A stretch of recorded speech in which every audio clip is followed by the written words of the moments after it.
John Elway, and head coach Gary Kubiak.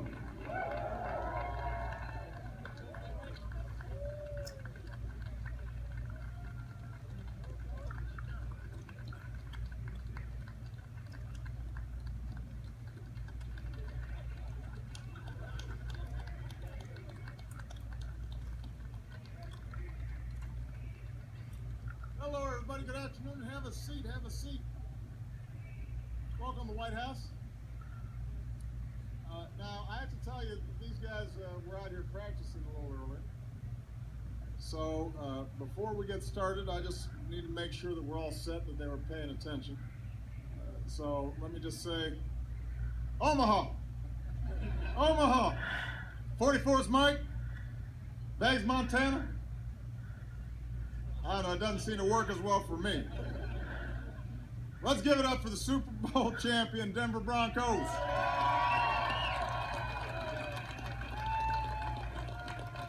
Yeah.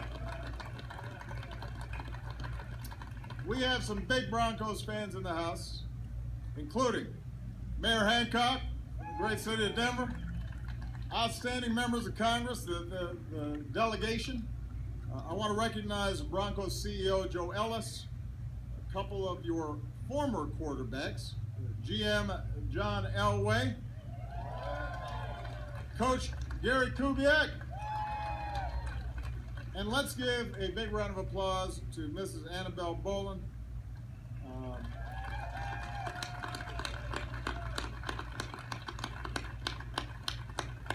As many of you know, Annabelle is here on behalf of the Boland family and her husband Pat, the longtime Broncos owner who's inspiring all of us with his courageous fight against Alzheimer's. And it's only fitting that when they won the Super Bowl in February, John declared from the podium, this one is for Pat. We were backstage talking, the record that Pat was able to put together, going to more Super Bowls than losing seasons. That's pretty remarkable.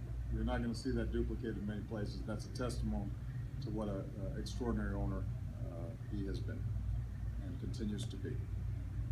Pat and Annabelle have led this organization for 32 successful years. That rivals just about any other franchise in football. In that time, the Broncos have, as I said earlier, gone time and time again to the Super Bowl, and last year was a high water mark with a third Super Bowl trophy and a dominating win over Carolina. That doesn't mean it was always pretty or ever pretty. Coaches acknowledge this is a gritty, hard-nosed group of grinders. Last season, the Broncos won an NFL record 11 games by a touchdown or less. And you don't do that without one of the greatest defenses of all time.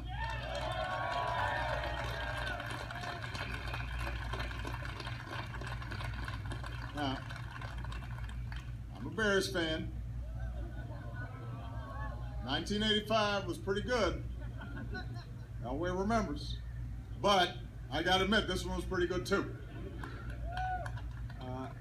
It all starts with Super Bowl MVP Von Miller, who terrorized opponents from the edge all season long. In the Super Bowl and the AFC Championship game, he had 5 sacks, 2 forced fumbles, an interception.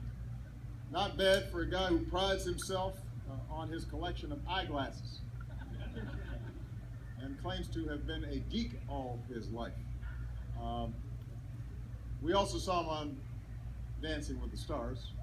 I think he's wearing his dance shoes today. Where were they? They were shining and impressive. Von was not alone. There was his partner on the opposite side, DeMarcus Ware.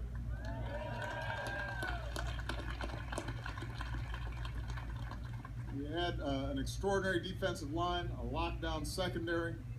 All in all, coordinator Wade Phillips' defense led the league in 19 statistical categories, including total defense, passing defense, and sacks. And down the stretch, they smothered 3 of the 4 top offenses in football.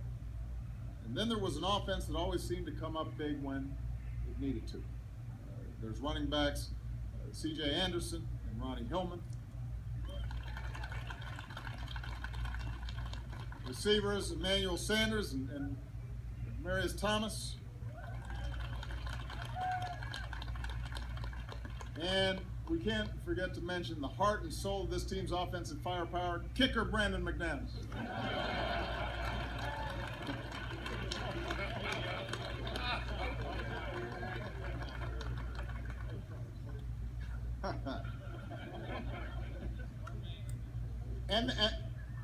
And then there's this guy from the commercials. Doesn't matter whether you need insurance, pizza, Buick. You basically can stock your whole household with stuff this guy is selling. You know where to turn. It's Peyton Manning. Where's Peyton from? He's right inside. There he is. I have to say, I'm so pleased to be able to host Peyton here at the White House before I left. Anybody who's been a football fan has watched what is one of the greatest Hall of Fame careers ever, racking up more wins, more MVPs, more passing yards, more touchdown passes than anybody in history. The only quarterback to lead two different teams to Super Bowl wins. We were all obviously a little disappointed to see him hanging up this spring, but as somebody who's just a little bit older than he is, I was sympathetic to the idea that running around with these guys, it takes its toll.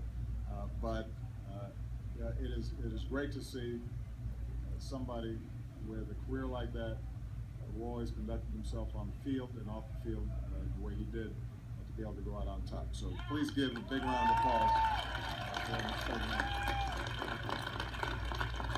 Thank you. Yeah, Peyton and I were talking back, and he said, "Yeah, you should try it. Don't overstay your welcome." But I got term limits, so I had no choice. I can't. Of course, this team is far more than a collection of players. The Broncos are a way of life, not just in Colorado, but throughout the Mountain West. They call it Broncos country. Sold out just about every game in Denver since 1970. I've heard how loud that stadium can get. Back in 2008, I gave my convention speech at Mile High. Thank you for letting me borrow it just for a little bit. I have a feeling it's a little louder after Von Sack's Tom Brady, but it was pretty loud on that day. And for all the love the fans give to this team, the Broncos gave it right back. In just the last year, players have served the community more than 360 times, from holding fitness clinics to mentoring young people to honoring our troops. All told, the Broncos have distributed more than $25 million to local charities since 1993. And earlier today, Peyton and the guys spent some time with our wounded warriors, and nothing there's nothing I appreciate more than when outstanding athletes like this take the time to meet with our wounded warriors and are reminded of the fact that as much fun as this is, as great as football is as part of our lives, it only happens because of the extraordinary sacrifice of our men and women in uniform. So we're very grateful to them for that. So, on and off the field, these guys are champs. Apparently, John Elway knows what he's doing. Coach knows what he's doing. The ownership knows what they're doing, and the players know what they're doing. And I assume that they're looking for another run. I will continue to root for the Bears, but I got to give this organization credit for having done an extraordinary job, and this is a well-deserved celebration of an extraordinary season. So please give one more time, Super Bowl champion Denver Broncos. Big round of applause.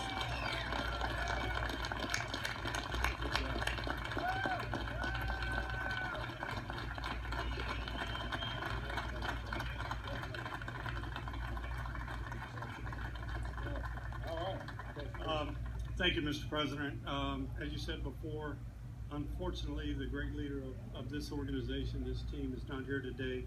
But on behalf of Mr. Bolin, our entire organization, thank you so much for you and your staff allowing us to be here today and share this special moment.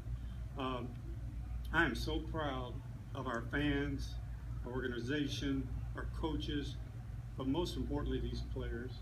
They gave it up for each other, and they went and achieved something special. They brought home a third world championship to the city of Denver, and I'm so proud to be a part of that.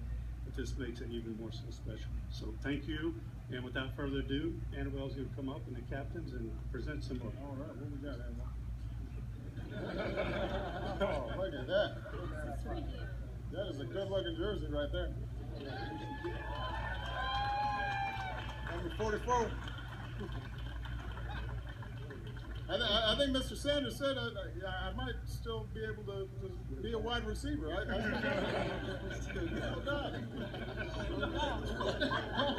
I said it's been a while since I ran a 4.40. But that is wonderful. Thank you so much. I appreciate it. Thank you so much. I need a helmet. You get knocked around here in Washington quite a bit. So thank you. Well, these are beautiful. Why don't we strike this podium and we can get a good picture. Come on, everybody.